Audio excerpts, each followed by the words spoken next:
Good morning students. Last class में हम लोगों ने रेस्पिरेशन का जो टॉपिक था उसको स्टार्ट किया था, ठीक है। उससे आगे आज बढ़ते हैं। मैंने आप लोगों को क्या बोला था कि लास्ट क्लास में ही मैंने बताया था कि नेक्स्ट में हम लोग मैकेनिज़्म ऑफ ब्रीदिंग जो होती है उसको देखेंगे, ठीक है। तो लास्ट क्लास में मैंने ये भी बताया था आप लोगों को कि ब्रीदिंग और रेस्पिरेशन दोनों जो है डिफरेंट चीज़ें हैं, ठीक है, but both of they are inter related, ठीक है। आज हम लोग क्या करेंगे, आज हम लोग देखेंगे मैकेनिज़्म ऑफ ब्रीदिंग, ठीक है। उससे पहले जो आप लोगों को कल मैंने रेस्पिरेटरी सिस्टम का स्ट्रक्चर बताया था उसको हम लोग रिवाइज कर लेते हैं एक बार। रेस्पिरेटरी सिस्टम जो है उसके बहुत सारे पार्ट्स होते हैं। First is the nasal passage. Nostril जो होल्स हमारे नोज़ में होते हैं उनको बोलते हैं, वो एक कैविटी में ओपन होते हैं, एक कैनाल में ओपन होते हैं, जिसको हम लोग नेज़ल पैसेज या नेज़ल कैनाल बोलते हैं।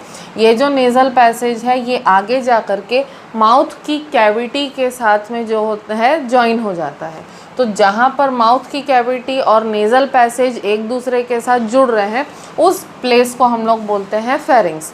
फेरिंग्स के नीचे हमारा वॉइस बॉक्स होता है, that is known as the larynx, ठीक है। लैरिंग्स को हम लोग रेस्पिरेटरी सिस्टम का पार्ट क्यों बोल रहे हैं, क्योंकि बिना हवा के, बिना एयर के हमारा बात कर पाना जो है वो पॉसिबल नहीं है, इसीलिए we are considering larynx as the part of the respiratory system only.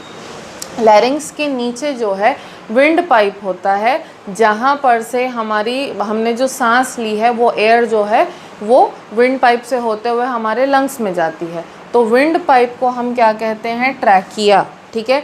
Trachea जो है लंबा ट्यूब के जैसा स्ट्रक्चर होता है, थोड़ा सा सॉफ्ट होता है, उसको सपोर्ट की ज़रूरत होती है। तो ट्रैकिया के चारों तरफ कार्टिलेज से बने हुए रिंग्स प्रेजेंट होते हैं जो उसको सपोर्ट प्रोवाइड करते हैं, प्रोटेक्शन प्रोवाइड करते हैं। विंड पाइप जो है आगे चल के दो ब्रांचेस बनाता है, एक जो है लेफ़्ट लंग में जाती है और एक राइट लंग में जाती है। ये जो ब्रांचेस होते हैं we are calling them as the bronchi, ठीक है। लंग्स के अंदर एंटर करने पर ये जो ब्रोंकाई है ये और फर्दर ब्रांचेस में डिवाइड हो जाते हैं। तो ब्रोंकाई के जो फर्दर ब्रांचिंग होती है उन ब्रांचेस को हम कहते हैं ब्रोंकियोल्स, ठीक है। और ब्रोंकियोल्स जो है उनके एंड पे, जहाँ पे ब्रोंकियोल्स टर्मिनेट होते हैं वहाँ पे बहुत सारे छोटे छोटे बैग या सैक्स के जैसे स्ट्रक्चर होते हैं। दीज बैग और sacs like structure they are known as the alveoli. Alveoli वो जगह है जहाँ पर एक्चुअल एक्सचेंज ऑफ गैसेस जो है हमारी बॉडी में होता है, ठीक है। अब लंग्स जो होते हैं इनका शेप क्या होता है, कोनिकल होता है, लार्ज होते हैं। लंग्स का कलर जो है ग्रेइश पिंकिश टाइप का कलर होता है।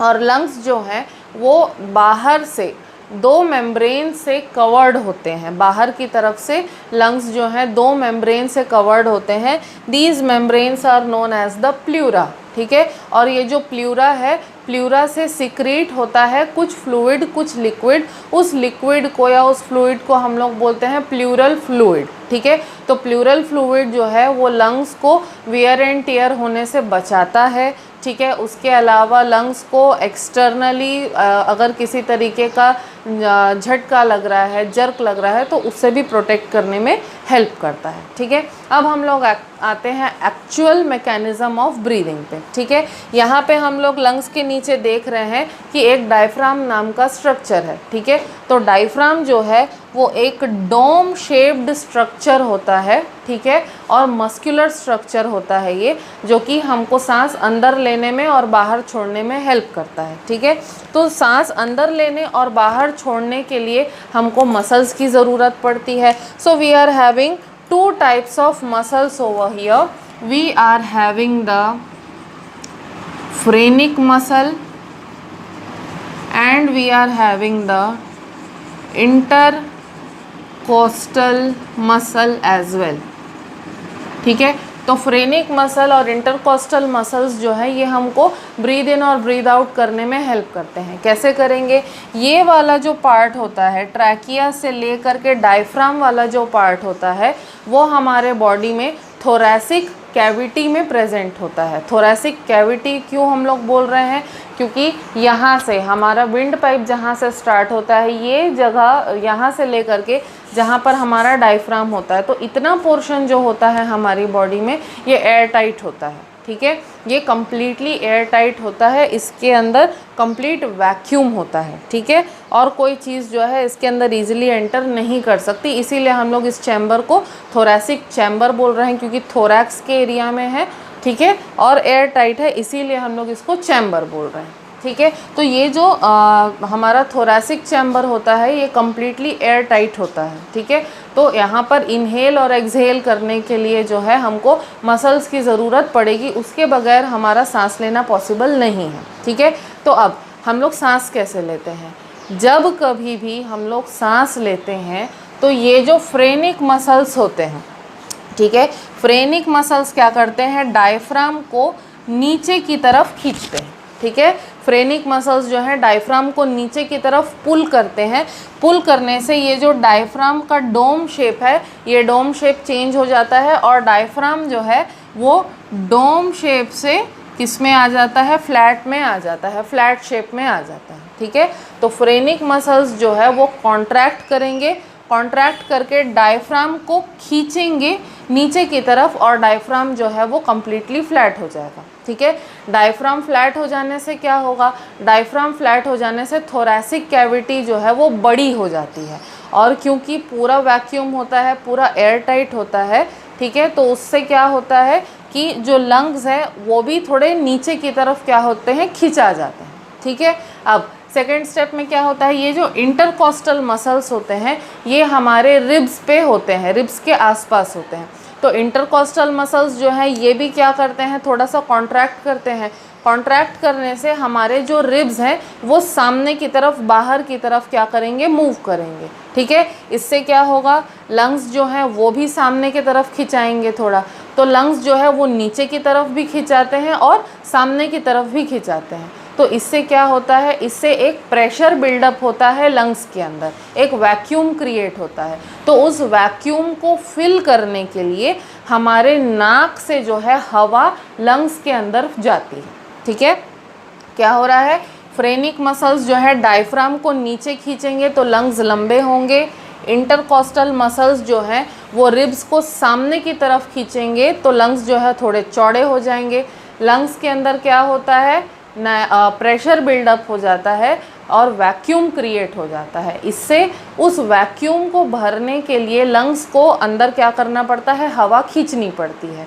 तो उस प्रेशर की वजह से हमारी जो नाक है, नाक से होते हुए जो एयर है वो हमारे लंग्स में फिल होती है। मतलब इस प्रोसेस में हम लोग क्या कर रहे हैं, हम लोग ब्रीद इन कर रहे हैं, ठीक है। अब ब्रीद इन कर लिया, ब्रीद इन करने के बाद में ब्रोंकाई है, ब्रोंकियोल से होते हुए जो एयर है वो कहाँ पर जाएगी, एल्वियोलाई में जाएगी, ठीक है। एल्वियोलाई में एक्सचेंज ऑफ गैसेस होंगे।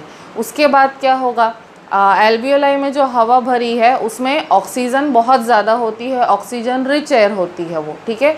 तो ऑक्सीजन जो है वो क्या होता है, एल्वियोलाई जो होते हैं, एल्वियोलाई के पास में ब्लड वेसल्स, ब्लड कैपिलरीज जो होती है उसका बहुत ही फाइन नेटवर्क होता है, ठीक है। और एल्वियोलाई की जो वॉल होती है वो भी बहुत थिन होती है। तो एल्वियोलाई की जो वॉल है उससे क्रॉस होकर के ऑक्सीजन जो है वो ब्लड कैपिलरीज में एंटर कर जाता है और कार्बन डाइऑक्साइड जो है वो ब्लड कैपिलरीज से होते हुए वापस एल्वियोलाई में आ जाती है। तो यहाँ पर एक्सचेंज ऑफ गैसेस हो गया। अब एक्सचेंज ऑफ गैसेस करने के बाद में कार्बन डाइऑक्साइड को बाहर छोड़ना है, तो अगेन ये जो प्रोसेस है ये रिवर्स में जाएगा। कैसे, इंटरकॉस्टल मसल्स जो हैं अब रिलैक्स करेंगे, रिलैक्स इंटरकॉस्टल मसल्स होंगे तो जो रिब्स हैं वो वापस अंदर की तरफ यानी कि अपने नॉर्मल पोजीशन में जाएंगे, ठीक है। और फ्रेनिक मसल्स जो हैं वो भी क्या करेंगे, रिलैक्स करेंगे। तो डायफ्राम जो अब पहले चपटा हो गया था वो वापस अपने नॉर्मल डोम शेप में रिटर्न करेगा, ठीक है। तो फ्रेनिक मसल्स और इंटरकॉस्टल मसल्स दोनों साथ में जब रिलैक्स करेंगे तो लंग्स जो हैं वो अपने नॉर्मल पोजीशन में जाने लगेंगे, ठीक है। अभी तक क्या थे, एक्सपेंडेड थे लंग्स, अब क्या हो जाएगा, अपने नॉर्मल पोजीशन में जाएंगे। तो इससे अगेन लंग्स के ऊपर प्रेशर बिल्डअप होता है। तो उस प्रेशर के इन्फ्लुएंस में आकर के जो कार्बन डाइऑक्साइड रिच एयर होती है वो जो है अगेन हमारे नाक से होते हुए बाहर निकल जाती है, ठीक है।